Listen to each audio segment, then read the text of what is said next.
Buenas tardes.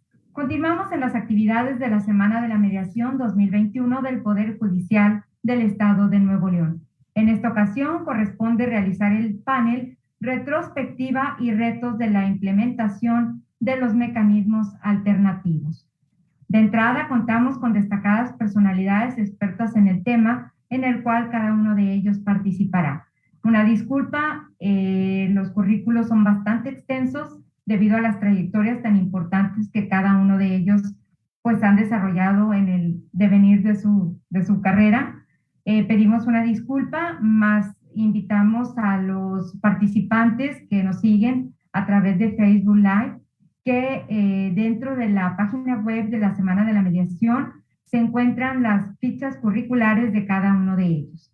Por lo pronto presentaremos a cada uno para su exposición y daremos cuál es su función primordial y principal.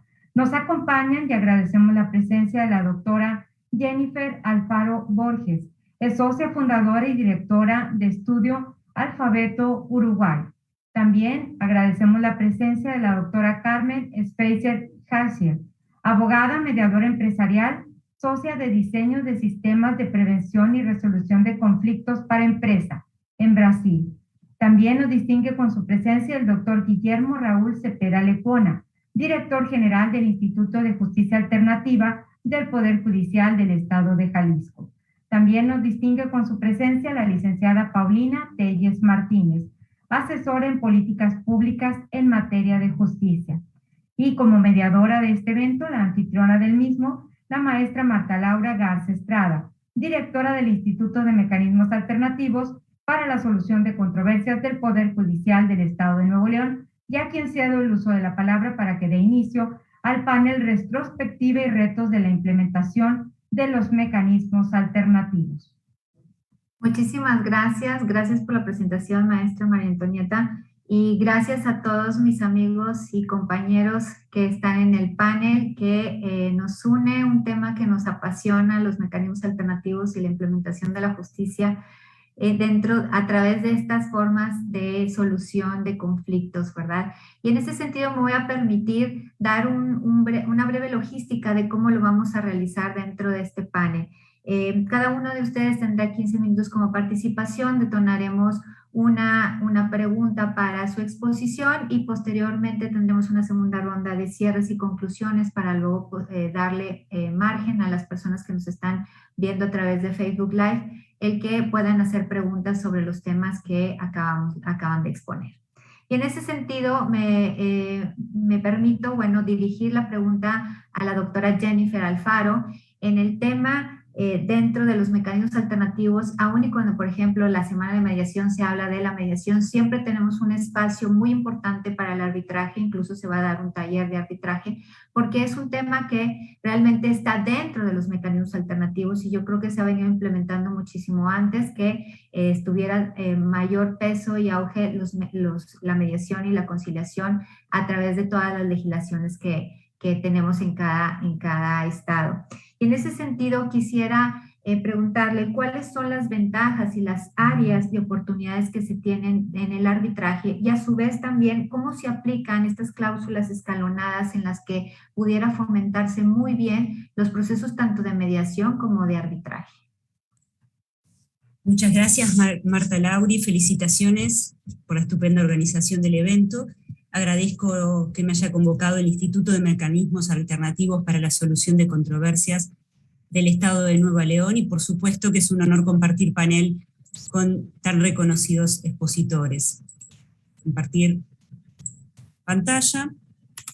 Y bueno, es un desafío. La pregunta que introducía el tema es un desafío y creo que lo más importante para ir terminando, ya lo verán al final de mi exposición, es comprender que hay un abanico de posibles caminos a seguir ante un conflicto, ante una controversia, y les diría más que cuando van haciendo o asomando recién la futura controversia.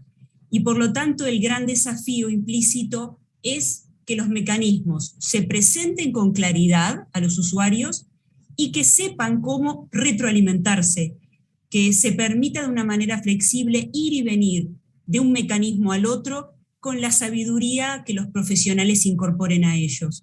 Vean ustedes entonces que la visión desde el arbitraje, que es del campo al cual me acerco a los mecanismos alternativos, es el arbitraje como una opción más, ni la mejor ni la ideal para la solución o el abordaje de todo conflicto, por supuesto que no lo digo. Sí se ve desde el punto de vista regional como la alternativa más equiparable a la solución judicial. A ver, se presenta como esa instancia, ese camino en el cual un tercero es el que decide. Quieran o no, el llevar el conflicto a un mediador implica el poder exponerse, el poder reconocerse en sí y en el otro. No voy a meterme en eso, ustedes que son especialistas en el tema conocen más.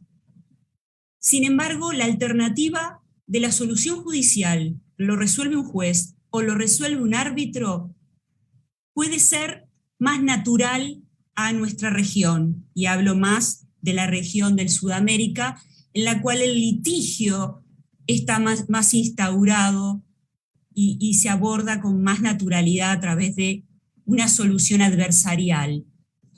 Se agrega además la ventaja, sin duda, de que las decisiones del tribunal arbitral a través de un laudo son ejecutables, por supuesto que ante un tribunal judicial, y no solamente cuando hablamos de conflictos nacionales o domésticos, sino que sobre todo despliega importancia cuando es un laudo extranjero y va a proyectar sus efectos más allá de fronteras, en uno o en varios estados, donde las partes se ubiquen, o donde se ubiquen los activos a los cuales hay que alcanzar para la ejecución de un laudo. Y sin duda una de las virtudes del arbitraje viene de la mano de lo normativo, es decir, de la Convención de Nueva York de 1958, que incluso presenta ventaja frente a la ejecución de las sentencias judiciales, por su gran difusión, por su simplicidad, ¿verdad?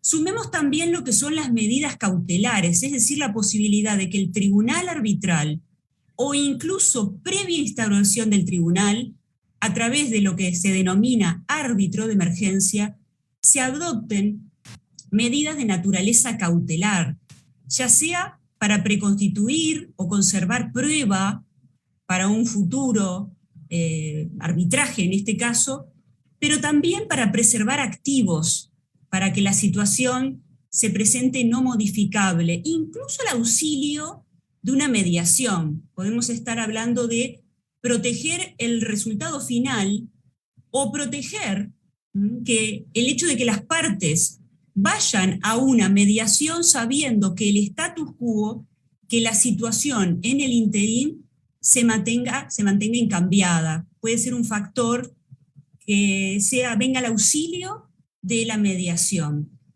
Sin duda el tiempo se ve como una ventaja, tanto para el arbitraje como para una mediación, en comparativo con un sistema judicial de resolución de conflictos. Pero para ello tenemos que hablar de un arbitraje eficiente, de una mediación eficiente. Sabemos que en los últimos años, incluso en lo que es el árbitro del arbitraje, esto ha resultado un desafío, porque para proteger la validez del laudo, el pilar es respetar la igualdad de trato frente a las partes, la igualdad de las partes para ofrecer prueba, ejercer defensa, todo lo que es el debido proceso. Y eso ha llevado incluso a lo que se denomina como es la paranoia, la persecución de los árbitros en dar al máximo el respeto de esos derechos, extendiendo infructuosamente en algunos casos los procedimientos arbitrales. ¿Cuál ha sido una de las soluciones frente a las demoras de los arbitrajes? Bueno, uno de los caminos seguidos ha sido el de regular procedimientos abreviados, procedimientos simplificados para conflictos de determinado monto máximo, determinada cuantía, en los cuales se posibilita y se prioriza que la solución sea adoptada por un solo árbitro, un árbitro único, y si es posible sin audiencias, sobre todo en eras prepandemia, donde las audiencias eran necesariamente presenciales, o, digamos preponderantemente presenciales. Esto puede merecer una revisión a partir de las audiencias virtuales que sabemos han sido adoptadas y más aceptadas a partir de la pandemia COVID-19. Otro de los grandes problemas que se daba y que generó las demoras y que puede darse también en la mediación es la disponibilidad de los profesionales intervinientes. Yo lo menciono al final, pero como tengo poco tiempo, lo voy a adelantar. De la mano de la disponibilidad puede venir también lo que es la diversidad no solamente como fin, sino como medio para alcanzar el mayor involucramiento, la mayor designación de árbitros mujeres, pero también de árbitros de otras regiones del mundo, para hablar de diversidad geográfica, y ahí podríamos extendernos en otras aristas de la diversidad, que está muy asociada a la disponibilidad, involucrar más árbitros, no ir siempre a los mismos, evitando también los riesgos de solapamiento en designaciones, sobre todo en determinadas áreas de arbitraje en las cuales se da gran especialidad.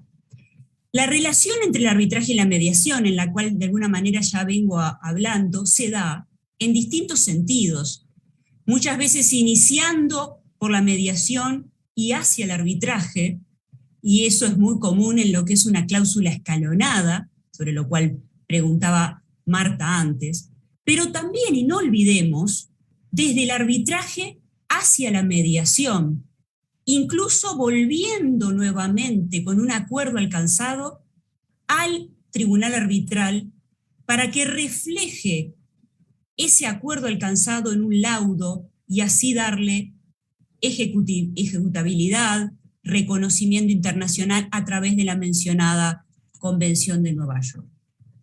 Algunas referencias de aplicación de la cláusula escalonada. Sin duda, es muy importante, es un camino muy importante que da una instancia de solución a través de la autocomposición, que preserva más el valor, sobre todo, y voy referencia a lo que Carmen va a abundar, que es el conflicto empresarial, que es donde más yo me manejo. Pero podemos ver en la cláusula escalonada, abordando primero la conciliación, la negociación o la mediación, con dos funciones que la realidad presta. Puede ser como una verdadera instancia de resolución no adversarial, y eso es lo más sano, pero también puede acordarse una instancia intermedia antes del arbitraje como una etapa de enfriamiento. Ustedes saben que cuando el conflicto se instaura, está el calor alcanzado que enceguece y no deja ver ni siquiera las posiciones, pero detrás de ellas ni las verdaderas causas del conflicto, y hace que, si vamos directo a un arbitraje, se incluyen como objeto del mismo, como materia sobre la cual arbitrar, temas que perfectamente pueden ser alcanzados, solucionados a través de otros mecanismos.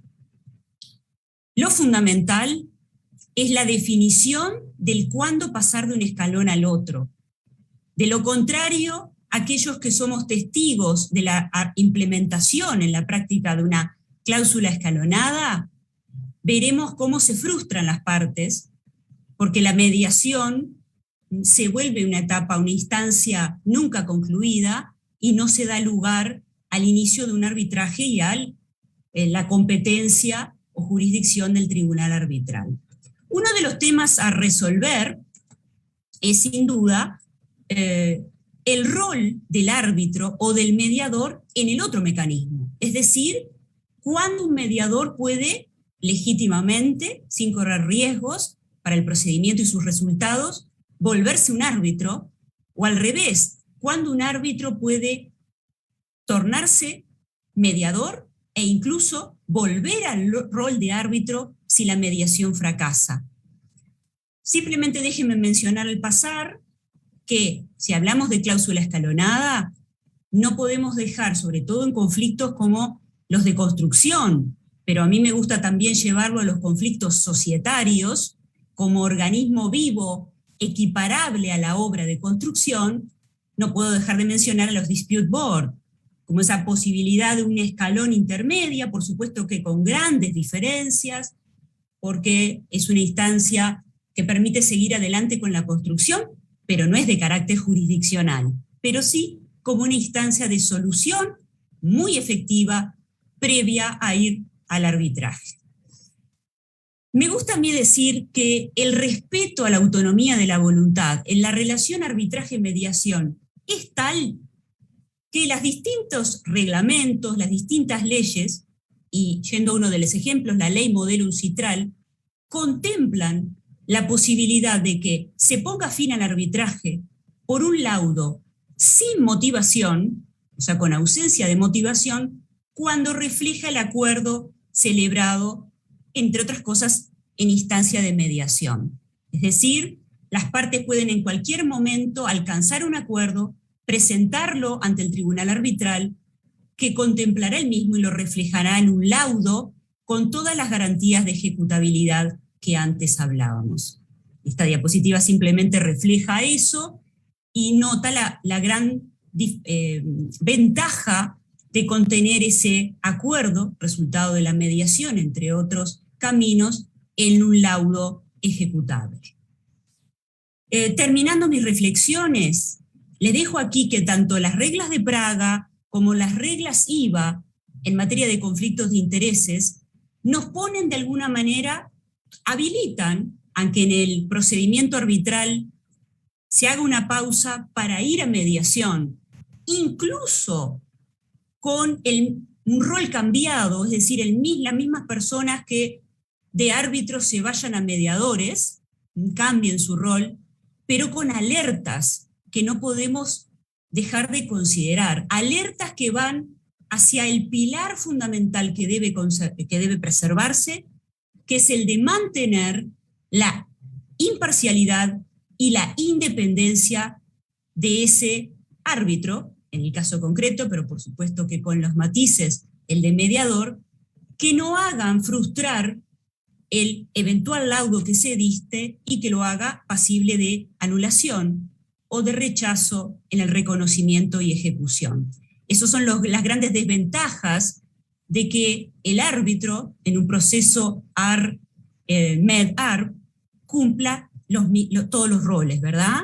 Dice incluso las reglas de IVA, que en el artículo, en la regla 4D, que se permite que el árbitro, si las partes lo acuerdan, ejerza el rol de mediador y que incluso vuelva, en caso de frustración de la mediación, a terminar con el arbitraje, pero solamente si se ha mantenido en el desarrollo de ese rol la posibilidad de tomar una decisión con imparcialidad e independencia. Esa es una garantía que no se puede superar y por lo tanto, ya les anunciaba antes mis reflexiones a futuro, ¿verdad? Superar esa mirada de el camino de la resolución de conflictos solo a partir de la solución adversarial y permitir el diálogo entre los mecanismos y apuntar a una mayor diversidad y al mayor profesionalismo, esto sin duda coincidiremos todos, del árbitro y del mediador.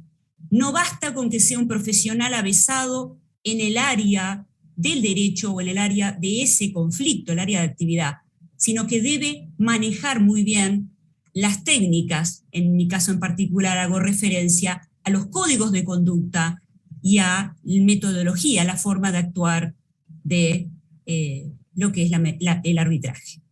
Muchas gracias. Muchísimas gracias, doctora Jennifer. Importantísimo. Yo creo que este es uno de los retos que tenemos y así se llama el panel retos y retrospectivas de la implementación de los MASC, y lo ha comentado en el sentido de que, bueno, también el poder plantearnos estas cláusulas escalonadas, no nada más en el sentido de que sea mediación y luego arbitraje, sino arbitraje, mediación y arbitraje, y teniendo esta posibilidad también de tener un límite y valorar cuando un árbitro puede llegar a ser mediador y viceversa. Es un área de oportunidad que tenemos que explorar por lo que me toca en el estado de Nuevo León, y yo creo que en muchos de los estados, y que también tiene mucha relación con lo que estábamos platicando en la conferencia el día de hoy por la mañana, de la obligatoriedad de la mediación como un requisito de procedibilidad, que hablaba Carlo Piglia en Italia, donde decía, bueno, es que nosotros dejémonos de pelear si se pone en una ley o no, tenemos la posibilidad de hacerlo obligatorio en los contratos, en una cláusula escalonada. Esta es la solución y no tendríamos que tener una legislación. El querer es poder, hay que implementar estos procesos de esta forma, y van a ver que, bueno, ya teniendo esta cláusula escalonada, tenemos que ajustarnos cuando tengamos este conflicto, previendo antes de tener este conflicto, el tener estas alternativas y no tener que llegar a un juzgado. Muchísimas gracias, doctora Jennifer. Ahora vamos con la doctora Carmen. Para hablar de este tema tan importantísimo, tuve la oportunidad de coincidir en un panel junto con ella y de quedarme maravillada de la plática en la que nos expresaba, bueno, cuáles son los conflictos más frecuentes que se tienen en estas empresas familiares, que tienen un componente muy difícil también, y en cuanto a qué es familia y es empresa, y cómo preservar esta relación y salir avante también con la organización familiar y con la organización empresarial, porque decíamos, bueno, si también sufre la misma familia, se traslapa también en la empresa, y quisiéramos que, bueno, nos pudiera platicar sobre ese tema. Buenas tardes, queridos copanelistas. Buenas tardes, Marta.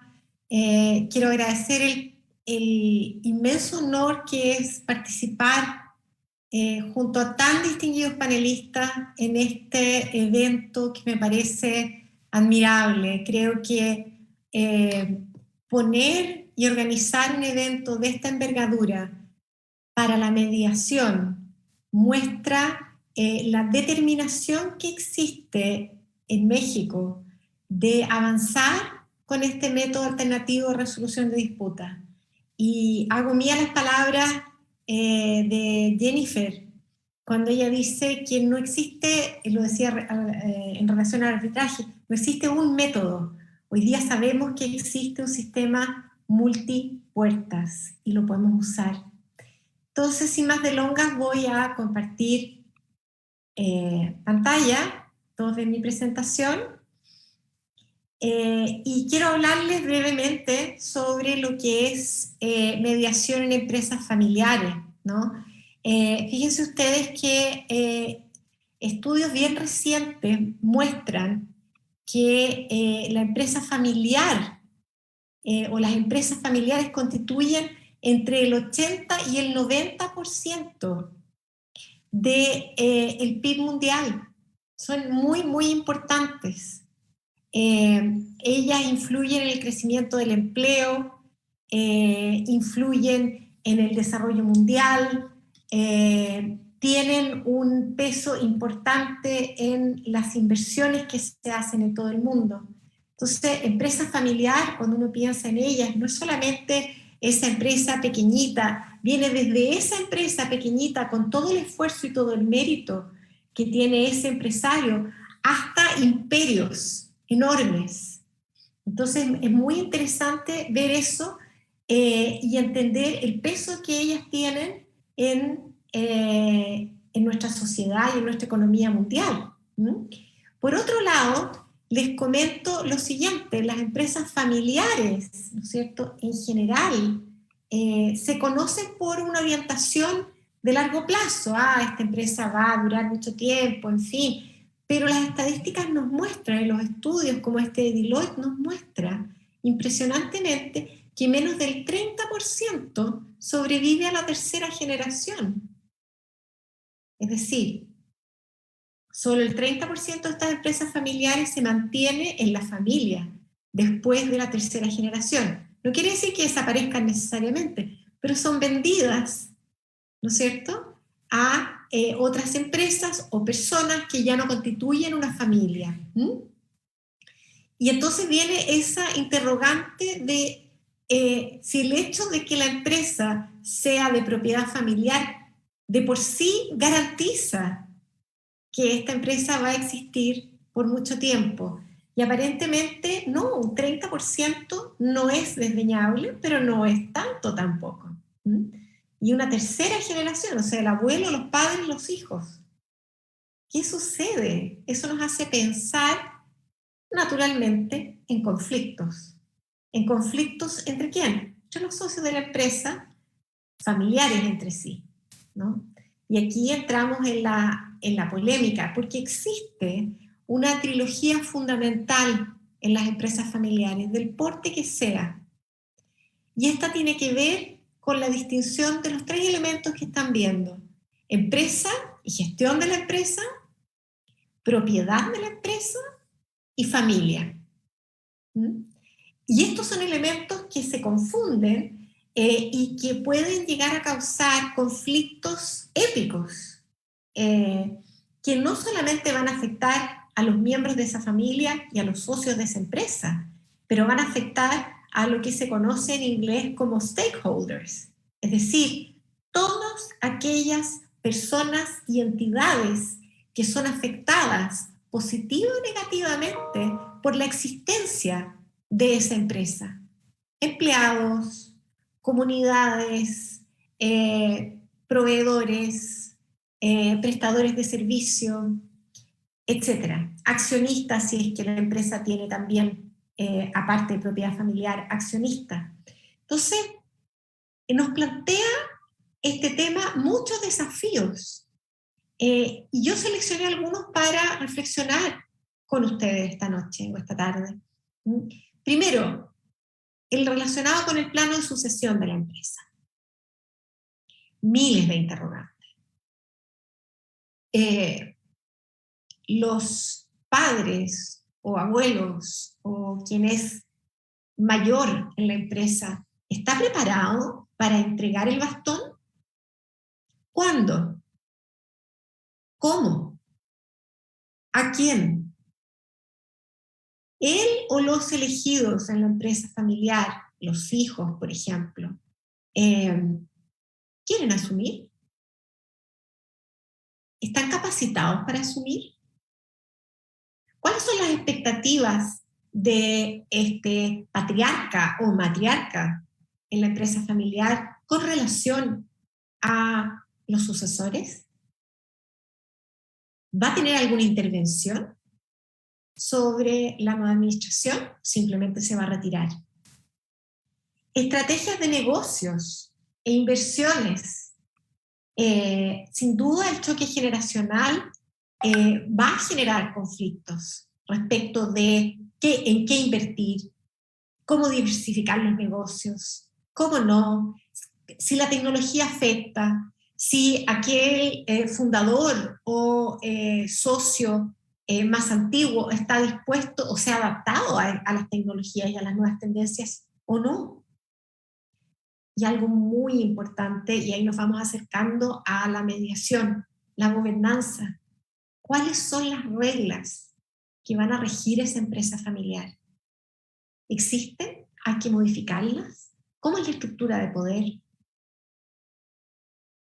Y esta confusión, este triángulo que yo les mostraba, ¿no es cierto?, entre la familia, la propiedad y la gestión de la empresa, son tremendos desafíos. Y en todo, oportunidad de conflicto. Y en el mismo informe de Deloitte que cité antes, aparece que existen muchas empresas familiares que no han invertido, ¿no es cierto?, el tiempo suficiente y tampoco los recursos, me atrevería yo a decir, en planes formales de sucesión.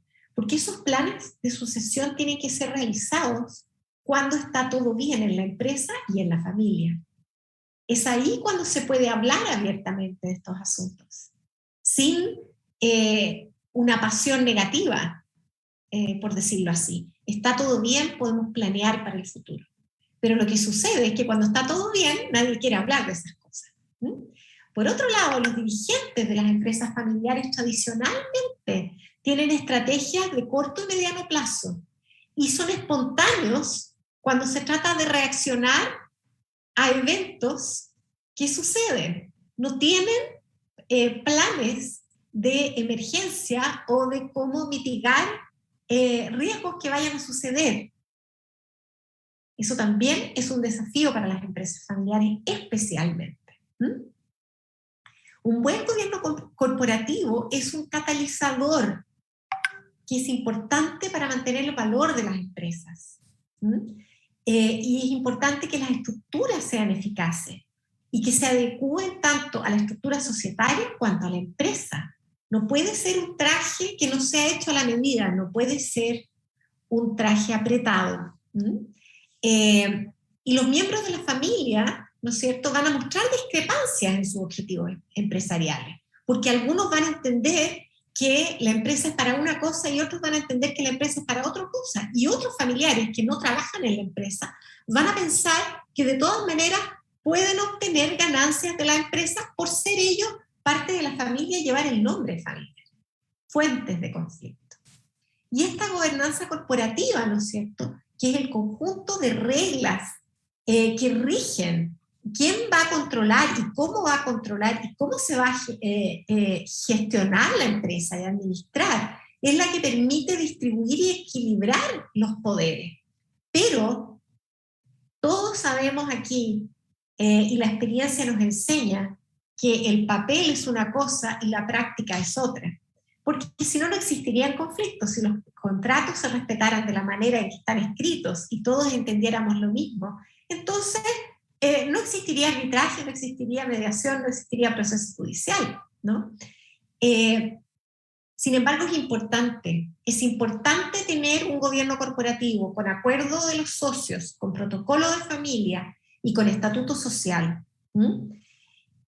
Y la relación más fina entre gobernanza corporativa y mediación es fundamental, porque dentro de las reglas de gestión también hay que determinar cuál es la forma más eficiente y sostenible de desarrollar discusiones estratégicas en la empresa, que involucran a los miembros de esa familia, de esa empresa familiar, y cómo se van a resolver las disputas que surgen en esa gestión.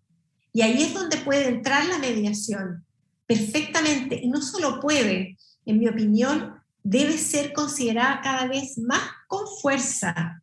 ¿Por qué? Porque la mediación es una facilitación del diálogo entre las partes, sin que las partes pierdan el control del proceso y las partes responsabilizándose del conflicto que los involucra. Las discusiones familiares son difíciles. Los conflictos familiares en el marco de la administración de una empresa son más difíciles. Se confunden los roles familiares, la empresa puede perder competitividad como resultado de disputas familiares que no se resuelven y por lo tanto no se pueden tomar decisiones estratégicas. En el momento pasa el tren, el tiempo es de la esencia, el tiempo es dinero. ¿Y por qué mediación? ¿Por qué mediación? Porque en la mediación yo voy a llamar a un tercero imparcial, que no está contaminado con las pasiones de la discusión, que tiene técnicas para restablecer el diálogo, restablecer la confianza, para conducir a las partes a llegar a soluciones creativas que permitan satisfacer los intereses primordiales de cada uno de ellos. Intereses primordiales como contrapartida de posiciones jurídicas o de poder. Es lo que hay detrás. Y especialmente en una empresa familiar, no solamente está el cumplimiento de una cláusula, es el reconocimiento que un pariente quiere y no recibió, es celos porque se designó a una persona en una silla y a otra no. Somos seres humanos y los conflictos se tratan de eso. La confidencialidad. La confidencialidad lejos de los oídos, de la competencia y del mercado. Vamos a solucionar este asunto en confidencialidad que la mediación me ofrece, igual que el arbitraje.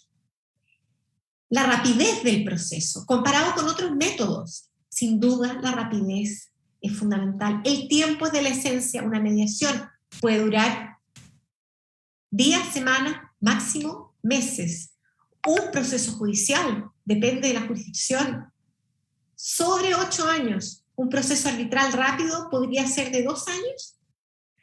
Entonces, los choques de realidad que un mediador puede darle a los participantes, fundamentales para desincentivar actuaciones irracionales. Esa es una técnica que el mediador tiene y que va a poder aplicar para evitar situaciones extremas. Las posibilidades, ya lo dije, de satisfacer los intereses fundamentales de cada participante aumentan con la mediación. Los participantes retoman y mejoran su diálogo. Hay oportunidad para entender la perspectiva del otro y para evitar recurrencia de conflictos. Entonces, la mediación en empresas familiares es una herramienta del gobierno corporativo. Y yo me atrevería a decir que es un elemento fundamental en la construcción de un gobierno corporativo en una empresa familiar que quiera mostrar que se adecúa a los parámetros de ESG, Environmental, Social and Governmental, que hoy día son tan importantes en las inversiones internacionales. Y con esto devuelvo la palabra a nuestra moderadora. Muchísimas gracias, doctora Carmen. Importantísimo lo que acaba de comentar. Es decir, me quedé con el tema de que menos del 30% sobrevive a las terceras generaciones. Y yo creo que esto también se puso en crisis y en caos con este tema del COVID y la pandemia, que fue algo que vino a exponenciar todos esos temas. Y aunado a esto, cerrado los juzgados, cerrado por un momento el acceso a la justicia tradicional, iba a ser también algo que, pues, fuera de solucionarlo, lo iba a acrecentar, ¿verdad? Y entonces, tener la alternativa de la mediación dentro de la confidencialidad de la familia, dentro de que, como le decía, el mercado en el que se mueven estas empresas familiares no se llegue a conocer, ¿verdad?, los problemas que se tiene. Ahora sí que los problemas se atienden en casa, ¿verdad?, en este caso, y que se pudiera atender todo lo difícil que se hace en esta gobernanza corporativa, donde está involucrado precisamente lo que decía, sentimientos, emociones, percepciones, reconocimientos, celos, que hacen más difícil el hecho de que se pueda sentarse a dialogar y ver cómo prevenir esto. Entonces, definitivamente la prevención en la mediación es una muy buena alternativa, y que cuando la familia está en los mejores términos se pueda sentar, pero que también cuando ya estén presentes estos problemas, pues se tenga esta posibilidad y que la gente sepa acceder a ellos para que se solucione de una manera positiva para tanto la familia como la empresa y a todos los campos en los que relaciona, ¿verdad? Y que afecta a estas empresas, como no nada más los trabajadores, los empleados, las comunidades, los prestadores, los proveedores, ¿verdad?, que comentó. Muchísimas gracias. Ahora me voy con el doctor Guillermo Cepeda, para hablar de un tema, más bien de dos temas que es importante resaltar de las buenas prácticas de Jalisco, y que esto es todo un reto también para replicar a nivel nacional. La mediación privada, que es uno de los temas que es importante trabajar para que esto también sea del acceso a la ciudadanía en general, y que tengan esta posibilidad de utilizarla. Entre más mediadores privados tengamos y con mayor éxito, y que la gente sea la primera alternativa antes de los juzgados, creo que va a solucionar muchísimo más los conflictos. Y los divorcios voluntarios y administrativos, que son otro tema que es importantísimo resaltar, que dentro del IJA ya se pueden realizar la disolución de los vínculos matrimoniales. Adelante, Guillermo. Mil gracias, Marta Laura. Te mando un cordial saludo. Agradezco mucho la invitación que se me hace a esta Semana de la Mediación 2021. Ya comentaban las colegas que es admirable la capacidad de realizar un evento de esta envergadura, y bueno, mi admiración y mi respeto, porque además Marta Laura también se da tiempo para ser la eficaz coordinadora de la red de centros de mediación de los tribunales del país. Nos coordina con mucha eficacia y con un liderazgo también intelectual. Entonces, todo mi reconocimiento, y además la dirección de uno de los centros de justicia alternativa de mayor tradición y de una entidad pionera en en la mediación comunitaria, y pues un gusto estar aquí. Todo mi reconocimiento. Celebro el compartir este panel con personas que admiro y respeto mucho. Interesante la doctora Jennifer Alfaro, un tema fundamental que tenemos en México, democratizar el arbitraje. Es una de las tareas que tenemos pendientes, y particularmente en materia civil, que en materia mercantil ya se ha avanzado, pero en materia civil hay mucho por hacer. A la doctora Carmen Sfer, impactante el tema de la mediación familiar en el ámbito además de los negocios, donde el mediador puede desplegar esta alquimia emocional que le caracteriza. Y también me da mucho gusto compartir con la maestra Paulina Telles, que bueno, como asesora de temas de políticas públicas judiciales, es un perfil muy especializado. Pues siempre reconozco también que detecta, explora y difunde las buenas prácticas. Pues un gusto también compartir esta mesa esta tarde. Pues bien, para seguirme al tiempo que se me tiene asignado, efectivamente la mediación privada es un tema fundamental en nuestro país, en México. De los 32 estados de la Federación Mexicana, son 7 estados los que no contemplan la mediación privada, 3 solamente la reservan a notarios públicos, y 8 no la contemplan, sí la contemplan en su legislación, pero no la habían echado a andar. Recientemente Chihuahua ya lanzó una convocatoria. Nayarit también me tocó estar el 21 de septiembre, Día Internacional de la Mediación, con los primeros 16 certificaciones que se entregaron.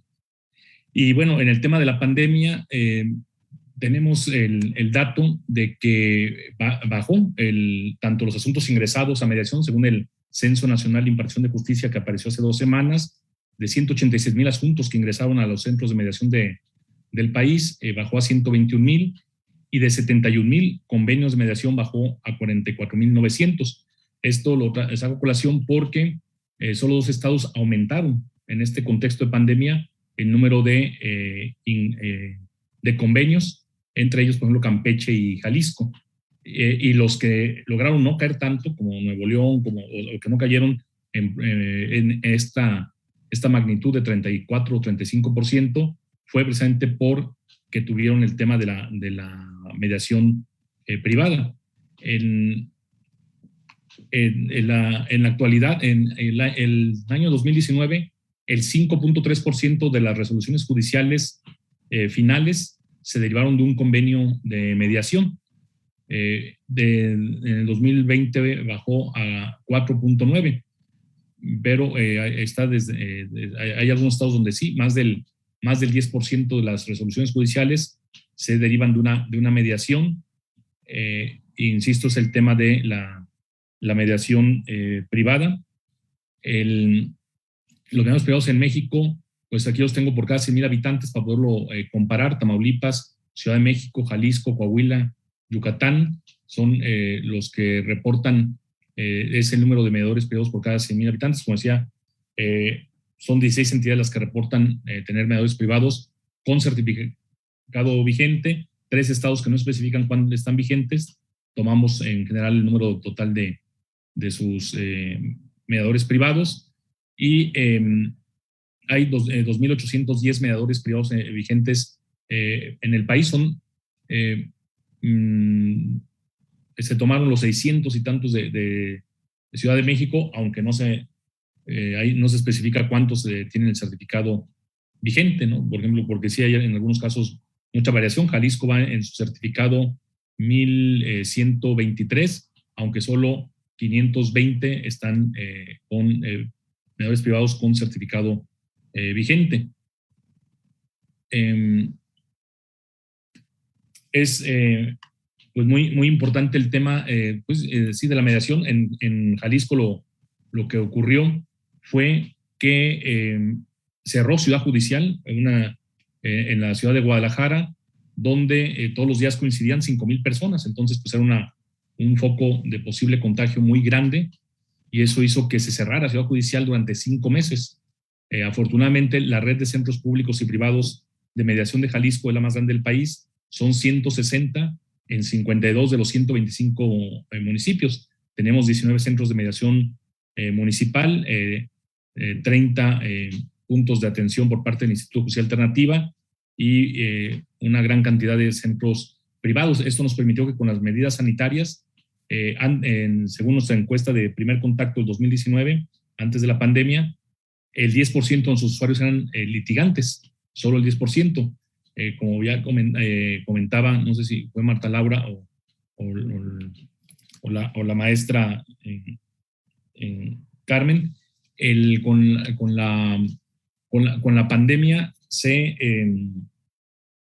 logró con las medidas sanitarias, los litigantes vieron que había el camino de la justicia alternativa y se pudo aumentar. Ahora tenemos el 17% de los usuarios son abogados litigantes y nos hacen referencia, se está abriendo el gremio, ya no se ve como una rivalidad. De hecho, tenemos nosotros la fortuna en Jalisco de tener una gran relación los mediadores con la judicatura. De hecho, el día de ayer cerramos un ciclo de talleres de casos prácticos que los jueces en materia familiar, en materia penal, en materia civil y mercantil, cada uno de estos días en 4 sesiones, compartieron en este taller con los validadores y mediadores del Instituto de Justicia Alternativa.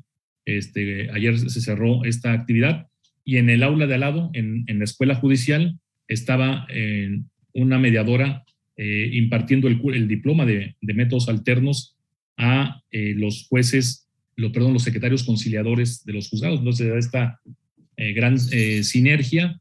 Ya en Jalisco, todas las audiencias de conciliación que por ley tienen que hacer los jueces civiles y familiares, ya las hace un mediador del IJA. Entonces, esto pues ha mostrado que se ha ampliado mucho los mediadores privados porque lo ven como una opción también de negocio que va avanzando y pues vemos que en 2018 se presentaron a validación en el instituto 4,788 convenios, subió en 2019 72% a 7,912 y subió apenas un 6% en plena pandemia, pero subió a 8,095 y al 30 de septiembre iban 11,547. Este año terminaremos con 14,000 convenios de mediación. Ya en la actualidad en Jalisco, según las estimaciones que llevamos, por cada 2 sentencias hay un convenio final de método alterno, es decir, el 34% de las resoluciones judiciales equivalentes a sentencia ejecutoriada se derivan de una mediación elevada a sentencia ejecutoriada en el Instituto de Justicia Alternativa. En cuanto al tema del divorcio, pues hicimos un análisis. El 6 de mayo se nos dio esta atribución. El Congreso, al ver que había pues buenos resultados, que hay mucha confianza en los métodos alternos, en esta capacidad que se tiene en la familia de esta metodología de hacer esta alquimia emocional que llamamos de ganar con autonomía de las decisiones y con la capacidad de compromiso, lograr este tipo de acuerdos, pues como desafíos teníamos la cultura formalista que se daba en nuestra comunidad jurídica, la cultura de litigio, esta confrontación, la actitud adversarial que nos caracteriza mucho en nuestra región, y también una cultura de simulación de actos jurídicos. Estarán de acuerdo pues, los colegas mediadores que en los juzgados las litis son artificiales. La demanda trae un 80% de mentiras, la contestación trae un 70%, y en la mesa de mediación se termina porque de frente, sin intermediarios litigantes, se dan realmente las posiciones, los intereses, las necesidades. Y bueno, como ventajas teníamos un marco legal institucional muy sólido. Tenemos autonomía del órgano rector de los métodos alternos, la promoción de la mediación privada, el que el propio instituto eleve a sentencia ejecutoriada sus resoluciones, y también modelos de un gremio ético y comprometido con buenas prácticas, comunicación institucional, y dentro de las fortalezas los protocolos que tenemos en esta materia. Entonces, a partir del 6 de mayo, desde que se empezó a discutir, hicimos reuniones de trabajo con la Procuraduría Social, que aquí vela por el interés público, sobre todo cuando hay personas mayores,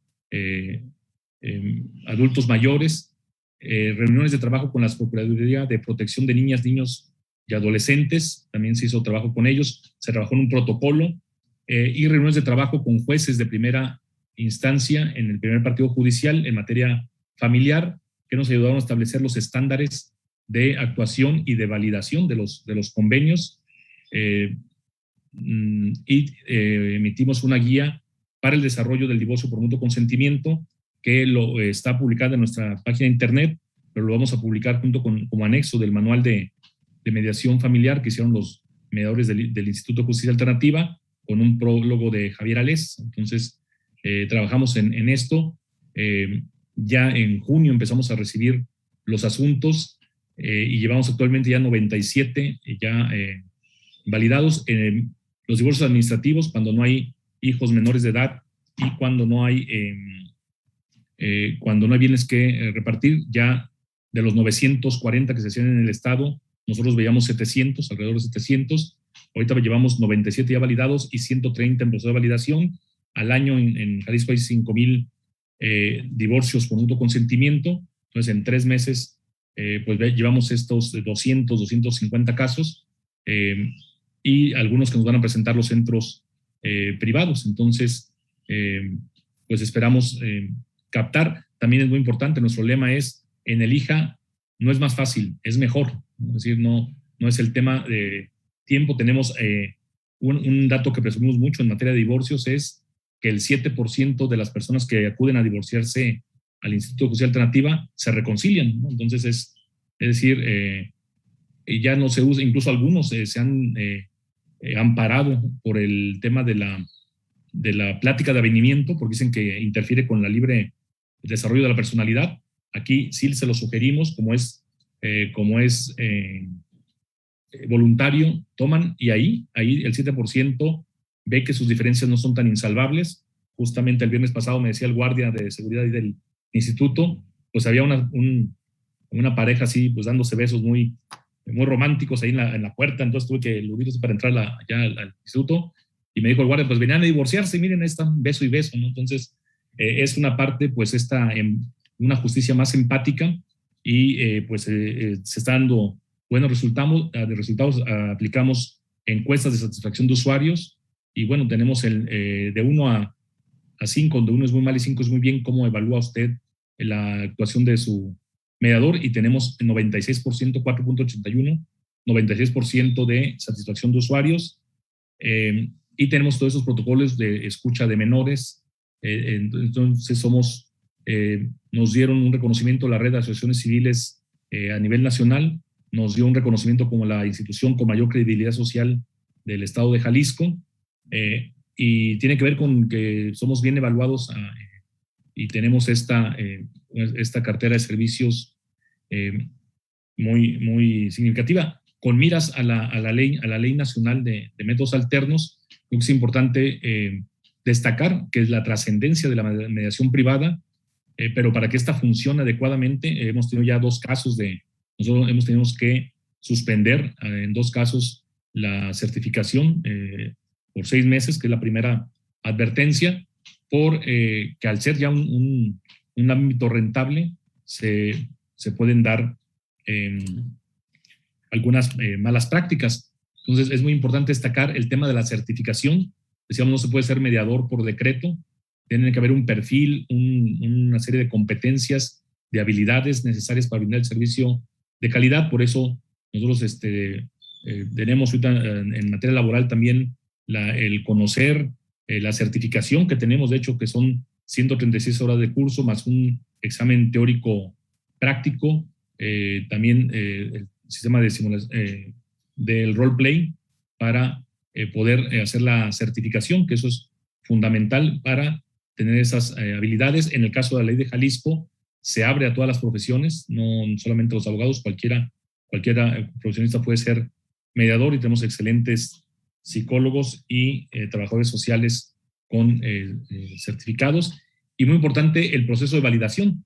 Hay diversos esquemas, por ejemplo, nuestro amigo Tejano, el mediador, que él dice, no, el mercado. Si se empieza a hacer mal la mediación, ya no van con nosotros, pero no, en nuestro sistema legal es difícil asumir la responsabilidad patrimonial de alguna mala práctica. También otros, como Nayarit, han optado por una fianza de 150,000 pesos por los mediadores privados. En Jalisco tenemos la validación. Trabajamos en conjunto con los jueces para establecer, conforme a los criterios, a los criterios de la Corte, lineamientos de validación. Somos flexibles, pero estamos ceñidos a un principio de legalidad. Permitimos la innovación en las técnicas y aplicaciones de estas técnicas, se nos decía, como agente de la realidad, se nos comentaban en un momento, pero no podemos permitir ni acuerdos por debajo de los estándares de la ley, ni tasas de interés que sobrepasen los lineamientos establecidos por los criterios jurisprudenciales. Y con estos lineamientos hemos logrado que solo la fortaleza de la mediación hace que el 98% de los convenios se cumpla espontáneamente, y el 2% que se tiene que ir a cumplir de manera coactiva, tenemos también una muy buena respuesta de los jueces que han validado estos criterios, estos protocolos, y que por eso ya ven con mucha confianza los resultados de la labor de mediación a través de esos convenios. Entonces sería, pues hasta aquí esta intervención. Creo que la mediación privada es una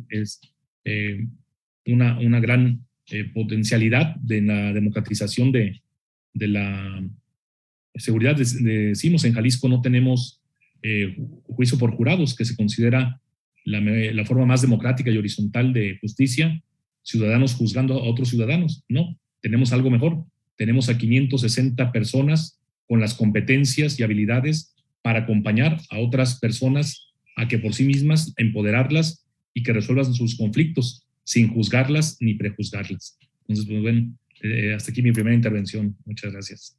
Muchísimas gracias, Guillermo. Definitivamente, todo esto que acabas de comentar hace que sea una fortaleza, desde el perfil del mediador, desde las sanciones también en caso de malas prácticas, los lineamientos de validación y este porcentaje que hablas, bueno, de cómo se incrementó en el COVID, aún en el COVID, fue algo exponencial en cuanto fue una alternativa muy buena, y esto me hace recordar lo que dice el doctor Otón, siempre dice, bueno, notarías abiertas, juzgados cerrados. Yo aquí lo cambiaría a decir, bueno, juzgados cerrados, centros de mediación abiertos, ¿verdad? Entonces, creo que eso sería la gran oportunidad, y sobre todo algo que acabas de mencionar, muy importante, 98% del cumplimiento espontáneo en el estado de Jalisco del total de los convenios que se han cumplido. Y la media aritmética de todos los estados es el 95% de cumplimiento espontáneo. Entonces yo creo que eso es algo muy bueno de resaltar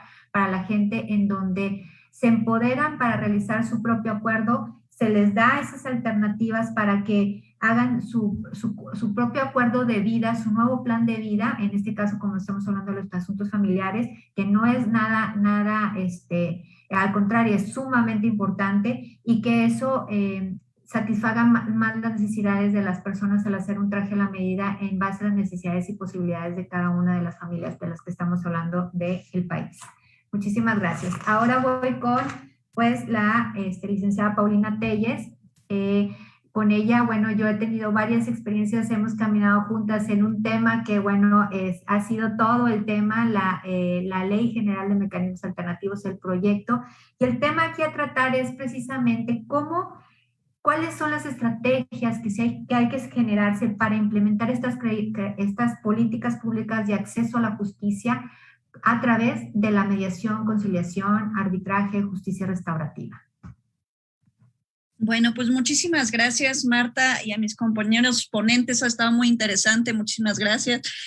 Y pues sí, la verdad es que hemos coincidido en esta iniciativa que esperamos salga ya pronto, y se basa primero en algo, los principios constitucionales del artículo 17, donde tenemos que tener una justicia pronta, completa e imparcial. Entonces, pronta, creo que, no sé si sepan, pero bueno, un dato también del INEGI, es la carga de trabajos entre tribunales superiores de justicia y el Poder Judicial Federal, en que todos los juzgados tienen 34, 35 millones de casos, el Poder Judicial tiene 2.4 millones, y se trata también no solo de sobre una sobresaturación, sino también de darle a la gente una justicia pronta.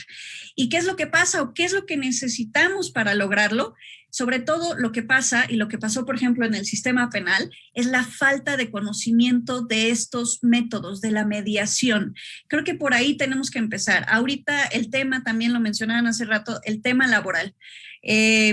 Llevo todo el año discutiendo que toda mi experiencia en la reforma penal es qué pasó en la reforma penal de los medios alternativos de solución de controversias, no repetir y mejorar lo que pasó en la laboral. Y ahora con esta iniciativa nos adentramos con muchísimas más materias. Entonces, creo que podemos aprender y corregir y mejorar. El primer paso es que la gente sepa, los abogados sepan. Entonces, ¿por qué me voy? Universidades, necesitamos cambiar los programas en universidades. También está el maestro Valls, en la Asociación de Universidades de todo el país. Hay 80 bufetes gratuitos en el país que necesitan ser capacitados y sin olvidar a los defensores públicos estatales. Si quienes lo llevan no lo conocen, esto no se va a poder aplicar. Un ejemplo de esto es que en materia penal, que era la gran apuesta en el sistema penal, esta gran transformación para que entraran los medios alternativos de solución de controversias para solucionar. Es la misma apuesta en el sistema laboral, que el 80% se resuelve a través de esta mediación, conciliación. Y en el sistema penal, nada más les doy estas cifras, solo el 5% de todos los asuntos se resuelven a través de medios alternativos de solución de controversias, a través de estos acuerdos reparatorios. Pero ¿por qué no llegamos a estos acuerdos reparatorios? Uno, por falta de conocimiento de las personas, por falta de conocimientos de los asesores, de los defensores, y también lo puedo decir a través también de un abuso también de los abogados, porque en el momento en que si cobran por mes, ¿no? Cierta cuota, pues entonces a través de una mediación pues se acaban esos también que decían esos juicios de años y, por ejemplo, familiares que mencionaban, a través de una mediación puede llegarse a solucionar, o decían de los divorcios larguísimos que pueden continuar 1, 2 años, 3 años, cuando a través de una mediación en ese momento se acaba. Entonces, se planteaba ahí en estas discusiones hasta de la iniciativa de cómo iban a cobrar ahora los abogados si eran mediaciones y no estos juicios largos, ¿no? Entonces, esa es una parte muy importante. Replantear los honores por parte de los abogados.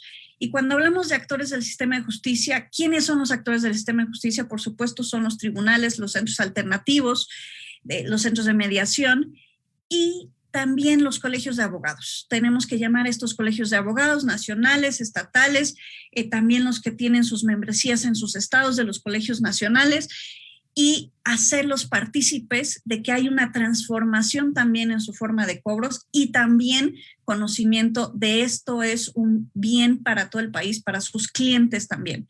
Entonces, yo creo que también se puede plantear a un cliente que entre más termine uno rápido el asunto, mejor, y porque más contentos están todos. Ya no hablamos de divorcios, de temas familiares, de temas empresariales, mercantiles, de todo tipo, ¿no? Entonces, primero, hay que hacerle saber a toda la comunidad, todos los actores del sistema de justicia, que la mediación y los beneficios de la mediación. ¿Cuáles son los beneficios de la mediación? Justicia pronta. Justicia pronta creo que es el gran beneficio. Y otra cosa, la carga de trabajo de los tribunales superiores de justicia. Y, por ejemplo, también les puedo mencionar que un defensor público en algunos estados puede llegar a tener hasta 1,594 casos por defensor público. Y entonces estamos hablando de que el defensor público, estos juicios que él lleva pueden durar, pero en cambio, si se va uno por una mediación, baja la carga de los defensores, hay una mejor justicia, una mejor atención para cada una de las personas a través de esta opción de la mediación. Y esta opción de la mediación lo digo en materia penal, laboral, en familiar, mercantil, entonces todo.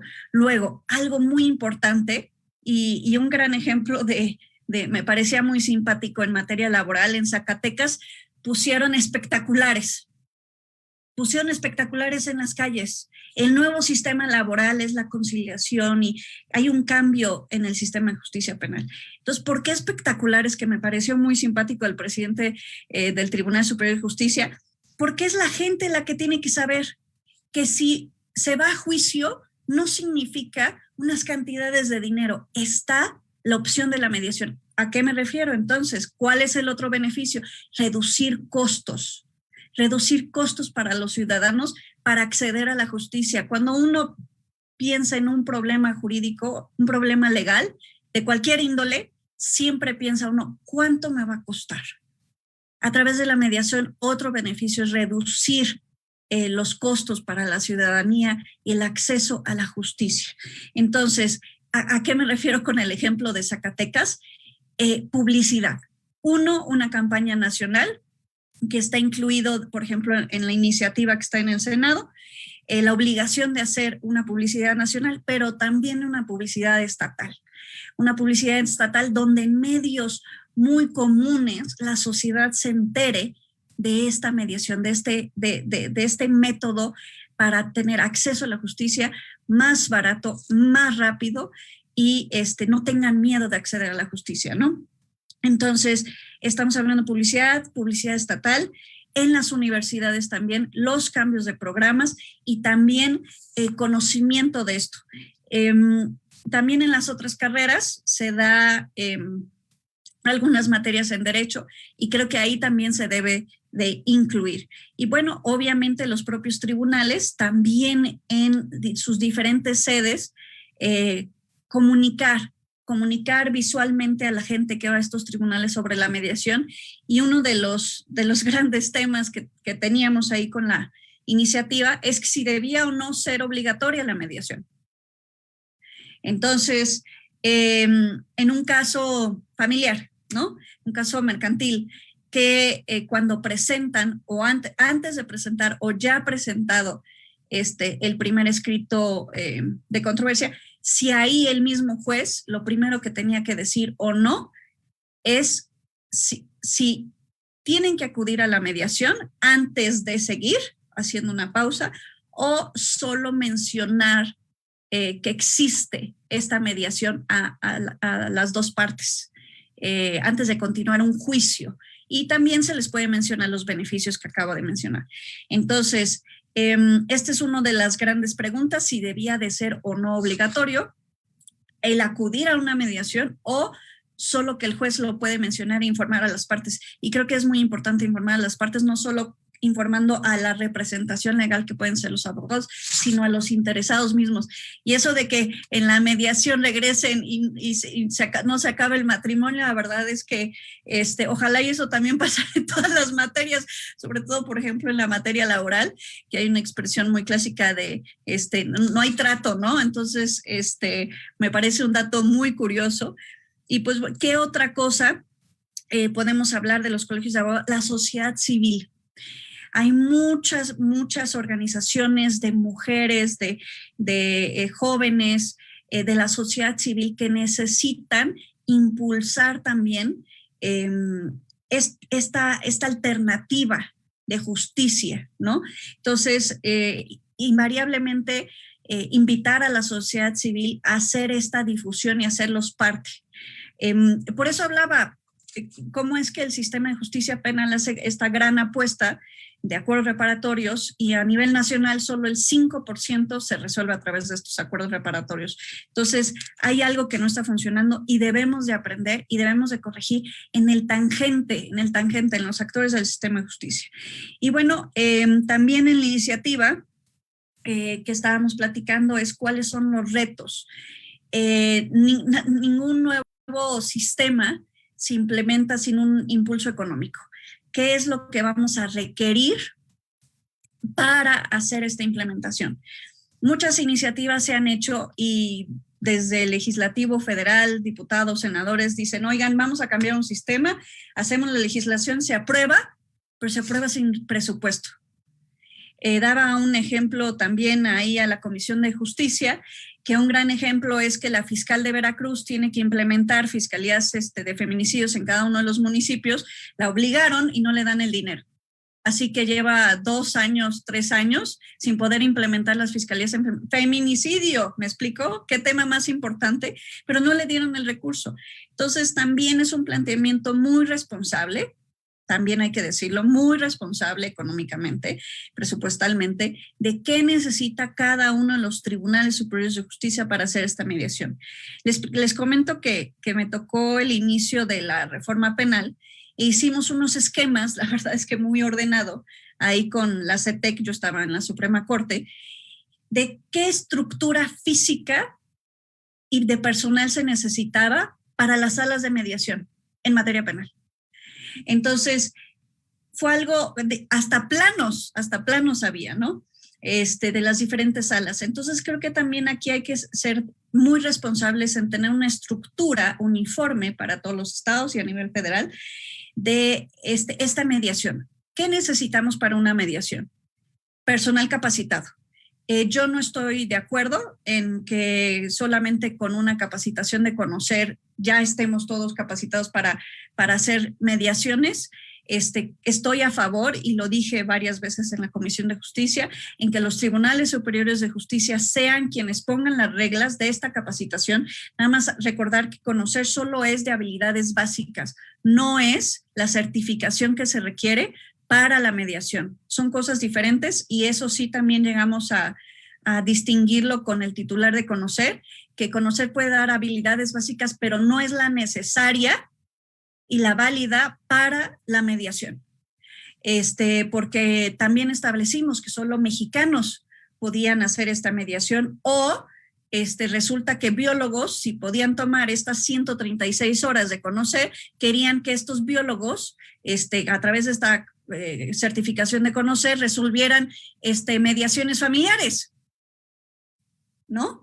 Entonces, a lo que voy es, ya todo eso se incorporó en la iniciativa, por ejemplo, del Senado, en donde los tribunales, los centros alternativos, los centros de mediación que ahorita existen, todos ellos ya tienen la gran experiencia de qué se necesita para implementar y qué no funcionó y qué sí funcionó. En sus propios mediadores, ¿cuál es la tasa de éxito? Por ejemplo, en el Estado de México, si la tasa en materia laboral es del 80% y sí lo lograron, lo que reforzaron fue la capacitación de los mediadores y el perfil que se necesita para ser mediador en establecer si eran o no ciertas carreras. Entonces, esta parte es la más interesante, en donde vemos de lo utópico a lo real para que algo funcione. La parte presupuestal, ser muy conscientes qué salas se necesitan, qué sillas, y luego llega a complicarnos el COVID, ¿no? Entonces, si se hacen virtualmente, ¿qué es lo que se requiere? Entonces, ¿y cuáles son las medidas que se requieren?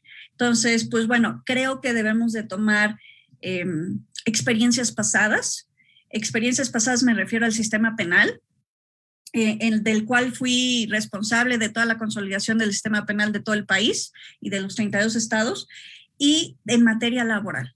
¿Qué estamos haciendo también en materia laboral para que a través de esta mediación o conciliación que se le llama en materia laboral, está funcionando, no está funcionando? ¿Y cuál es el porcentaje de éxito que estamos teniendo? Tomemos el penal y la tasa de éxito, ¿por qué sí y por qué no? En materia laboral, tasa de éxito, ¿por qué sí y por qué no está funcionando? ¿Qué instalaciones se requieren? ¿Qué tipo de lenguaje se requiere? ¿Qué perfiles se requieren? Entonces, pues para mí la parte de implementación ha sido todo. Ha sido apoyar a los tribunales superiores de justicia, hasta ver apoyo de los centros de mediaciones. Entonces, ser conscientes y reales de impulsar este sistema para beneficio de los ciudadanos, primero que nada, de los tribunales superiores de justicia, porque sí, las cargas de trabajo no permiten que cada juez conozca bien del caso, seamos pues realistas de eso, y los defensores públicos y asesores también es necesario que sepan qué tema, porque ya con 1,500, hay un estado que por defensora tiene 1,594 casos. Es irreal. Entonces, hay estados que tienen 54 defensores públicos para todo el estado, no es posible. Entonces, los defensores públicos también tienen que entrar en esta capacitación y favorecer las cargas de trabajo. Entonces, creo que todo apunta que la mediación, impulsar su realidad, pero impulsar de verdad esta mediación para el acceso a la justicia, sin importar el nivel socioeconómico que tenga cada una de las personas. Eso es lo que hay que impulsar, porque no es posible que pensar que de acuerdo al nivel socioeconómico tengamos una justicia, y luego pronta. Eso ya no debe de existir. Debemos de impulsar a nuestros defensores, a nuestros asesores y la mediación como justicia pronta. Pues muchísimas gracias. Creo que los principios constitucionales que ya nos ponen, gracias a esta mediación, se pueden lograr. Y pues será responsabilidad de cada quien, de cada actor del sistema de justicia, hacer lo posible, pero sobre todo reducir la ignorancia de todas estas opciones que existen para los ciudadanos. Creo que hay que informar, creo que hay que buscar nuevos medios. Ahorita estamos en una sesión virtual con esta Semana de la Mediación. Creo que el Twitter, el Instagram y todos los medios digitales deben de ser ya los medios que comuniquen a la ciudadanía de estos métodos. Y pues bueno, pues muchísimas gracias por la invitación, siempre apoyando y estando por Marta, muchísimas gracias. La verdad es que ella lleva una gran representación de todos los centros de mediación y ha sido un gusto y placer estar con ustedes y gracias Marta por la invitación. Y tengo que decir que el Tribunal Superior de Nuevo León, hace un mes estuve por ahí, tiene unos avances muy destacados como la justicia terapéutica, que también es otro medio de acceso a la justicia y los felicito ahí al Tribunal Superior de Justicia de Nuevo León por todos los avances que tienen. Muchísimas gracias. Muchísimas gracias, Paulina. Yo creo que escucho y estoy haciendo catarsis porque me veo reflejada en todos y yo creo que Guillermo también no me dejará mentir, nos vemos reflejados en todas las luchas o en contra de lo que tenemos que trabajar día con día, ¿verdad? Y es precisamente en esa falta de conocimiento, en permear en esa cultura de paz desde los abogados, desde los operadores de justicia, desde los mismos titulares de cada institución, hablo tribunales, hablo fiscalías, abogados en cuanto a conocer ese cambio de paradigma de cobrar, de una manera correcta los honorarios, no significa que tenga que ser un pregonar para las personas, ¿verdad? Y que entonces la justicia no sea pronta y sea tardada, ¿verdad? Y definitivamente el reducir costos no solamente económicos, sino emocionales, es lo más importante para la gente. La gente no quiere ver una resolución en una tercera instancia de la Suprema Corte después de 6, 7 años, sino lo que quiere es resolver de manera rápida y que las relaciones perduren, no se tengan que romper. Muchísimas gracias, Paulina. Vamos a hacer un cierre con cada uno de ustedes y para eso le doy la palabra a Jennifer. Es muy difícil, Marta, porque de todo lo que dijeron a mí me surgen ideas, así que es muy difícil centrarme en algo. Me he dispersado completamente.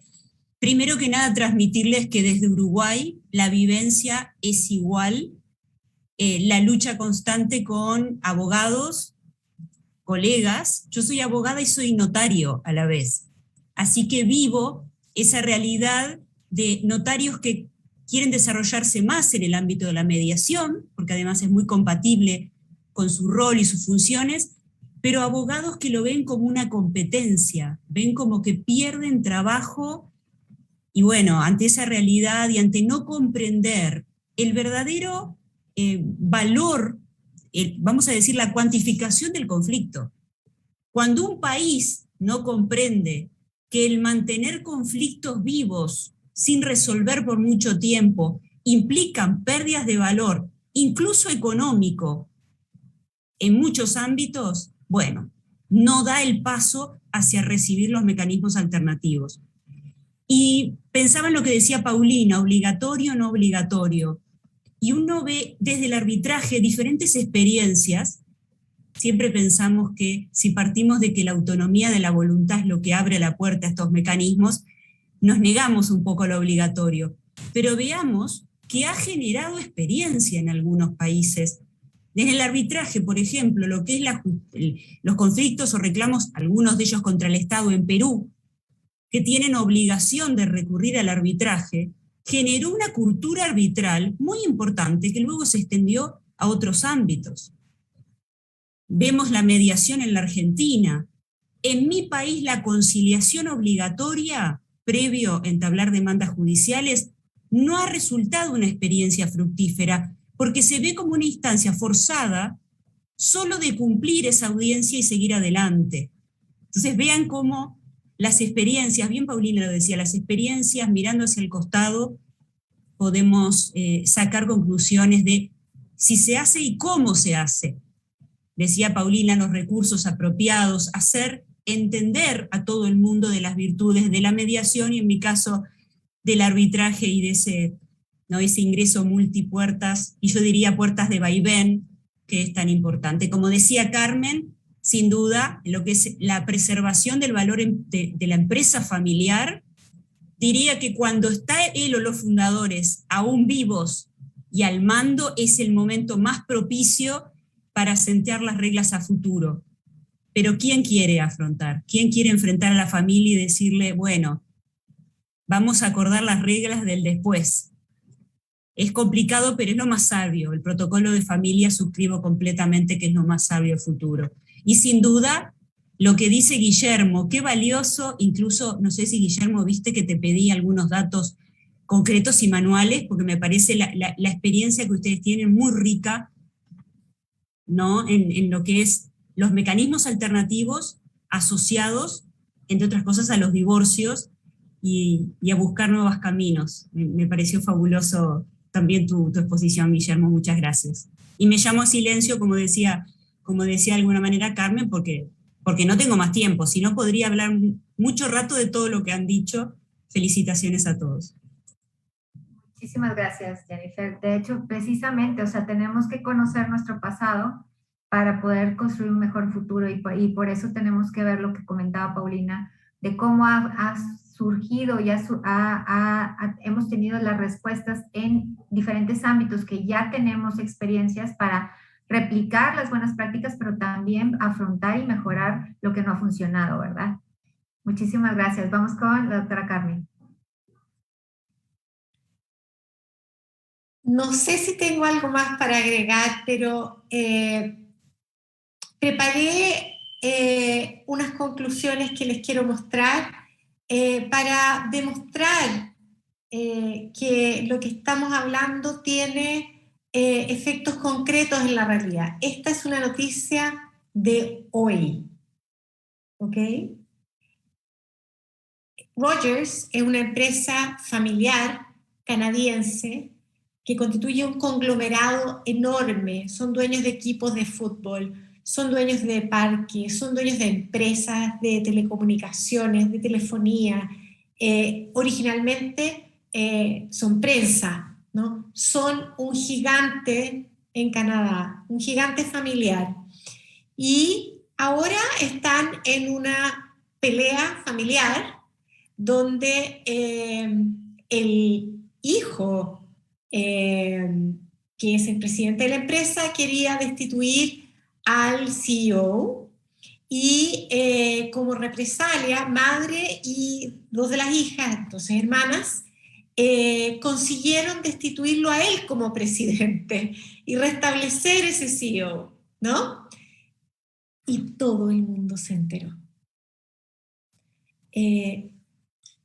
Y la competencia está de fiesta porque con todo este problema, ¿no es cierto?, Rogers va a perder reputación, las acciones van a caer, el acceso al crédito, los empleados sufren, tienen miedo.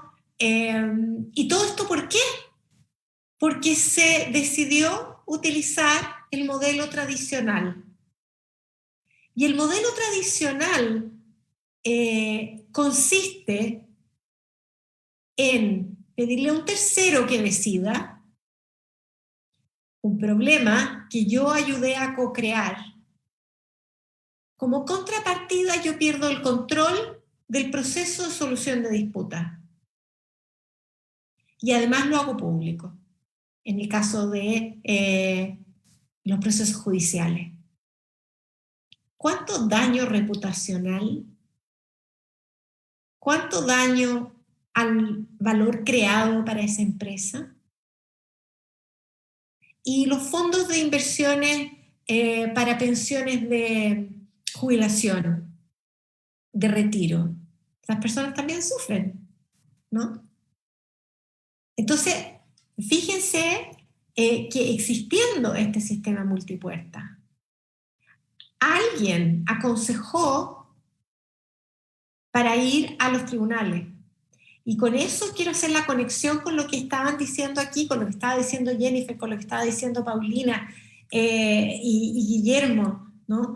Hay un problema de educación, hay un problema de que nosotros, abogados, nos estamos dando un tiro en el pie.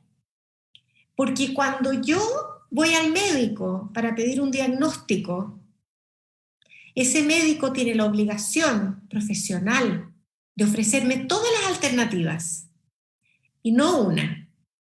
Si yo voy a ese médico y solo me ofrece cirugía, muy probablemente yo voy a querer una segunda opinión. Y si llego al otro médico y me ofrece un tratamiento con medicamentos que va a mejorar mi problema, no voy a volver al primero. Los abogados ya sabemos que existe un sistema multipuerta. Ya sabemos que no hay un método mejor que el otro.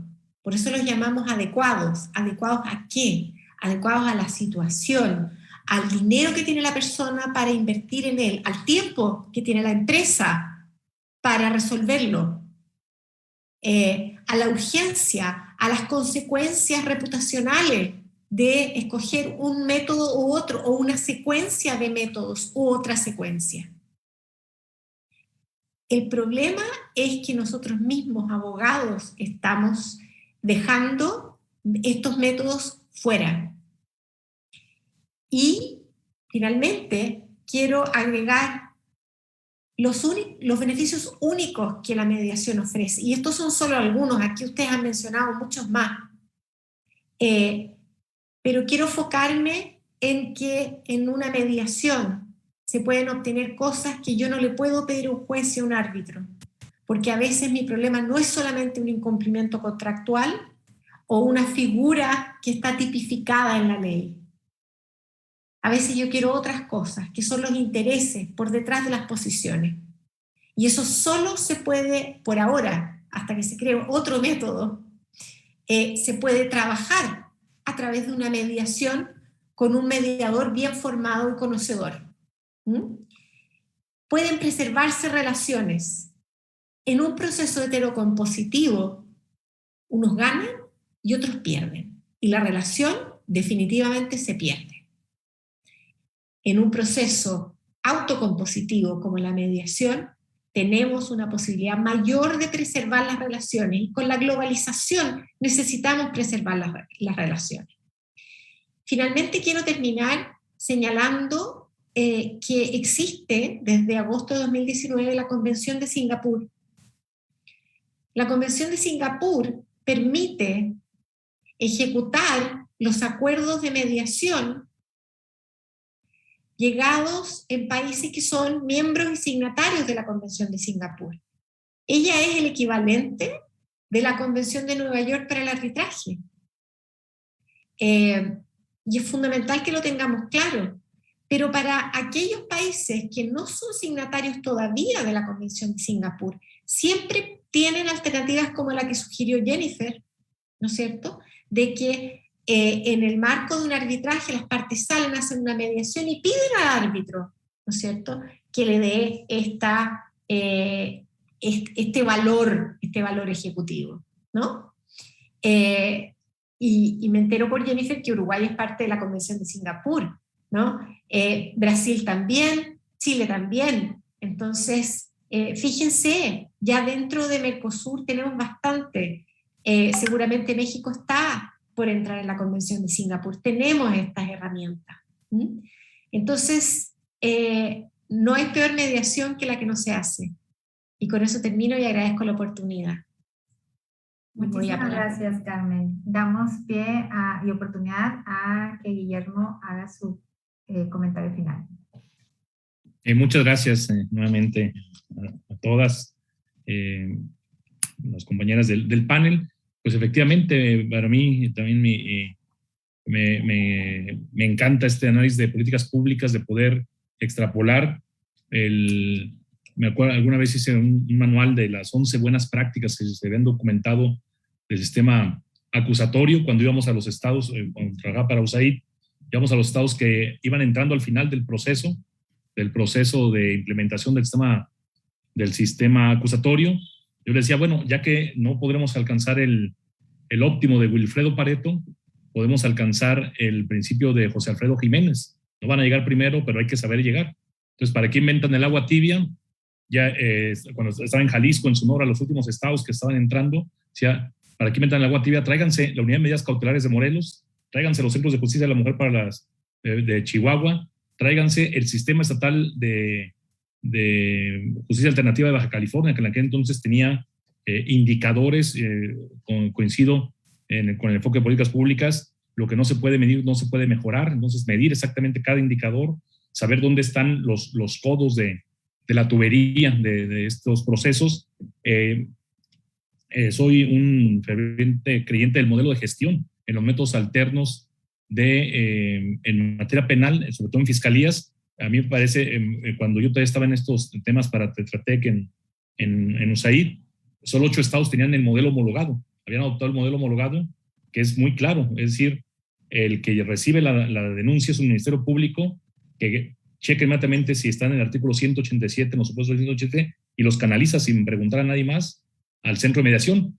Acá, lamentablemente, si me permiten la libertad de hacer una expresión coloquial, si se envían a la unidad de investigación, se revictimiza a esas personas. Es decir, entonces es clave, el modelo de gestión es fundamental, y el modelo homologado ahí está, y se veían los números subir. Inmediatamente me acuerdo cómo en el caso de Tabasco pasó del 2% de los asuntos turnados a la justicia alternativa en la fiscalía al 12% en 4 meses con esos esquemas. Entonces es fundamental, efectivamente, el tema de la profesión jurídica. Las universidades están cada vez afortunadamente más impulsando los métodos alternos, porque los abogados no conocemos estas herramientas, ¿no? Cuando a mí nunca me las enseñaron en la universidad. Y como dice Maslow, si en la universidad solo te dan como única herramienta un martillo, a todo le vas a acabar viendo cara de clavo, ¿no? Entonces, si somos formados en una cultura adversarial, incluso yo cuando les digo a algunos colegas, oye, este caso está que ni mandado a hacer para que lo lleves a mediación, se enojan y dicen, ¿por qué si tengo la razón? Pues sí, pero te van a dar la razón en 2 años. O peor aún, un colega llega y me dice, oye, ¿te acuerdas de nuestro maestro de Derecho Civil 3, Derecho de Familia? Sí, le gané un caso. Me llevó 4 años, pero le gané el caso. Sí, ya ves 2 amparos, ves que se agarraron a clientazos uno a otro, y pues sí, con la relación desgastada. Entonces y que ya que hay más abogados, saben cobrar efectivamente los honorarios por mediar. De pronto también me decían colegas, oye, que tú llevas el tema de divorcios por mutuo, sí. Oye, voy yo con el convenio, ¿verdad? No, aquí las partes lo hacen. Oye, permíteme llevar a mí el convenio. No, es que yo ya sé muy bien lo que van. No. Y insistía tanto hasta que me dijo, ¿sabes qué? Déjame llevarlo aunque no lo uses, porque si no, ¿por qué les voy a cobrar? O sea, él no concebía que si no hacía algo escrito, no, es decir, tú lo vas a ayudar porque lo vas a llevar a un lugar donde es mejor, no es tan, son igual en lo que dan las citas, pero es mucho mejor, cualitativamente es mejor, y sí, en una sola audiencia, en 2 audiencias máximo, si hay escucha de menores, pero se resuelve el divorcio, además con esta tasa de reconciliación. Entonces, también lo que está fortalecido, nosotros en materia laboral, les decimos aquí en Jalisco, aprovechen la red de 160 centros públicos y privados de mediación. El artículo 33 de la Ley Federal del Trabajo dice, cuando no se haga ante autoridad un convenio, ante autoridad laboral, se puede llegar a ratificar. Entonces, vayan las empresas con los centros de mediación privada. Aquí hay mucho control ético sobre la imparcialidad, y los trabajadores pueden ir a los 19 centros públicos municipales. En el caso de Guadalajara, además, este centro público tiene 8 sedes, o a los más de 30 puntos del IJA, o a otros centros que tienen los DIF, y ahí pueden ir los trabajadores y ya nomás vamos a una ventanilla única de revisión y sanción del órgano.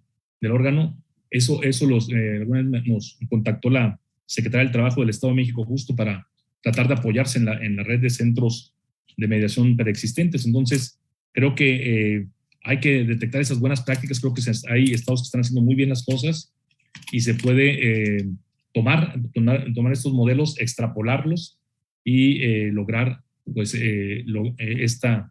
desarrollar todo el potencial, que sabemos que es muy poderoso la metodología de la mediación, presente porque trabaja en el nivel pues, de restaurativo de asumir responsabilidad de las conductas. La mediación cambia vidas y genera ciudadanía, porque los ciudadanos ven que ya hay forma de resolver los problemas, liberan una gran capacidad de innovación social. Los protagonistas de la mediación son peritos en su problema, más que sus abogados. Ya le han dedicado 3, 4 noches de insomnio a ese problema. Por eso cuando llega la lluvia de ideas en la mediación, ¿qué podríamos hacer para resolverlo? Cada uno ya tiene 5 o 6 ideas y de ahí se hace un convenio muy sólido que tiene estas tasas de cumplimiento tan efectivas. Ya por último, creo que es muy importante que la judicatura se sume. Realmente en Jalisco nos sentimos privilegiados porque los jueces comparten la visión de mediación. Tenemos 7 jueces certificados como mediadores, tenemos 44 jueces que ya tomaron su diplomado y ahorita está la segunda generación con los 40. 4 de nuestros magistrados están certificados como mediadores, y cuando algunos criticaban que el IJA tuviera una atribución tan importante como la justicia en materia de divorcio por mutuo, fue un juez familiar el que nos defendió. Dijo, no, yo tengo mucha expectativa. Dice, el 80% de los problemas derivados del divorcio por mutuo vienen porque el convenio no lo hacen las partes, las hacen sus abogados, y ahí están los malos entendidos. Y estoy seguro que cuando se resuelvan por mediación los divorcios por mutuo, se va a reducir a su menor expresión los conflictos, porque las partes hacen a su medida, se escuchan recíprocamente, y por eso son tan sólidos los convenios. Pues bueno, por tiempo hasta aquí les dejo, les agradezco mucho su paciencia y su atención. Muchísimas gracias, Guillermo. Paso para concluir con Paulina. Pues ha sido muy interesante todas las participaciones, y tengo que agregar un beneficio más. Al escucharlos me acordé de un beneficio más al medio ambiente, porque bien saben que las hojas de los expedientes, de los tomos, no me dejarán mentir que un expediente puede llegar a tener 20, 40, 50 tomos. Entonces podríamos decir que es un beneficio al medio ambiente el no usar tantas hojas, porque no solo es el expediente, es el abogado que saca copias y luego las copias y luego, en fin, es interminable. Entonces agregaré al beneficio el medio ambiente. Y pues en realidad es eso. Uno, una controversia que existía dentro de la iniciativa era por qué la unidad de justicia que me tocó crear desde la Secretaría de Gobernación era la que tenía que llevar el liderazgo en esta mediación, establecer un patrón de registro de los mediadores autorizados. ¿Por qué? Porque tiene que haber seguridad jurídica. No lo podía llevar los estados. ¿Y por qué también la unidad de justicia de la Secretaría de Gobernación? Porque también tiene que haber un ente que homologue y dicte una política pública en los 32 estados, porque si cada quien genera su política pública, hay estados que se nos quedan atrás, y esos buenos ejemplos no se pueden tomar y no se conocen entre estados. Baja California tuvo ese gran indicador, es porque me acuerdo que en 2008, 2009, Baja California tuvo una gran inversión en tecnología, creo que la más grande en todo el país, para hacer ese software de indicadores. También Mérida fue otro de los impulsores sobre estos medios alternativos, porque igual que empezó penal, empezó mercantil y familiar. Entonces, todas estas prácticas se saben en cuanto hay también una entidad federal que impulsa y que ayuda a todos los estados a conocer estas buenas prácticas y dictar políticas por igual para todos, además de la legislación que exista, porque una cosa, y lo reitero, una cosa es la legislación que exista y otra cosa es las políticas para implementar toda esa legislación que se va creando dentro del sistema de justicia en todas las materias. Entonces, ¿qué es la mediación para mí? Yo llevo casi 20 años en diferentes sistemas de justicia federal y creando la unidad de apoyo al sistema de justicia de gobernación. Y pues es el acceso a la justicia, el verdadero acceso a la justicia para todos los ciudadanos. Y justicia pronta. Entonces, creo que no debe de ser algo costoso para el país ni para los ciudadanos, y la mediación es un gran medio para lograrlo. Entonces, pues con eso quiero cerrar: un verdadero acceso a la justicia para todos, sin importar su nivel socioeconómico, y una justicia pronta. Y creo que cuando hablamos de conflictos legales, lo que más queremos es terminar pronto, y la mediación da la oportunidad de hablar a cada una de las partes, porque luego entre tomos y tomos dentro de los juzgados nunca existe la oportunidad de hablar las cosas. No digo que de divorcios, de posibles divorcios regresen a matrimonios, lo cual me parece increíblemente simpático, pero bueno, lo que sí es la clave de toda la implementación de un nuevo sistema como esto, de un nuevo mecanismo de justicia, es involucrar a todas las partes dentro del sistema. No olvidemos, siempre los tribunales superiores de justicia son los que más presupuesto tienen, los más capacitados, pero se olvidan del otro lado. No olvidemos a nuestros defensores, no olvidemos también a los abogados, no olvidemos a las universidades, a todos los actores del sistema de justicia para implementar cualquier nuevo sistema, para implementar la mediación. Y sí, efectivamente, los notarios y quienes participen, tener una buena preparación. Y pues muchísimas gracias, ha sido muy interesante, la verdad, y pues a sus órdenes. Gracias, Marta. Muchísimas gracias, Paulina, y muchísimas gracias a todos, y nos quedamos con eso, un verdadero acceso a la justicia en el que trabajemos todos de una manera conjunta, en el que cada vez retomando yo soy porque los demás somos. Entonces el hecho de que yo cambie a mi alrededor, y podemos ser agentes de cambio de manera positiva. Muchísimas gracias a todos, y creo que por el tiempo nos expedimos un poquito más. No haremos preguntas para poder ir al siguiente panel. Maestra María Antonieta. Muchas gracias, maestra Marta Laura. Agradecemos infinitamente la participación de cada uno de los panelistas esta tarde. Temas verdaderamente interesantes, los cuales seguramente, indiscutiblemente, han dejado algo positivo a nuestros participantes a través de Facebook Live. Y pues bueno, a raíz de esta relevante participación, el Poder Judicial del Estado de Nuevo León, a través del Consejo de la Judicatura y del Instituto de Mecanismos Alternativos para la Solución de Controversias, otorgan los correspondientes reconocimientos a los participantes: a la doctora Jennifer Alfaro Borges, a la doctora Carmen Esfer Jacir, al doctor Guillermo Raúl Cepeda Lecuona, a la licenciada Paulina Telles Martínez y a la maestra Marta Laura Garza Estrada, por su invaluable participación, compartiendo su vasta experiencia en el panel denominado Retrospectiva y retos de la implementación de los mecanismos alternativos mediante el uso de las tecnologías de la información y la comunicación en la plataforma Zoom, y transmitiendo por Facebook Live dentro del marco de la Semana de la Mediación, celebrado el 9 de noviembre de 2021. Lo suscribe nuestro magistrado presidente, el maestro José Arturo Salinas Garza, y la directora del Instituto de Mecanismos Alternativos para la Solución de Controversias, la maestra Marta Laura Garza Estrada. Se otorga en Monterrey, Nuevo León, a noviembre de 2021. Muchas gracias por su participación. Gracias. Gracias.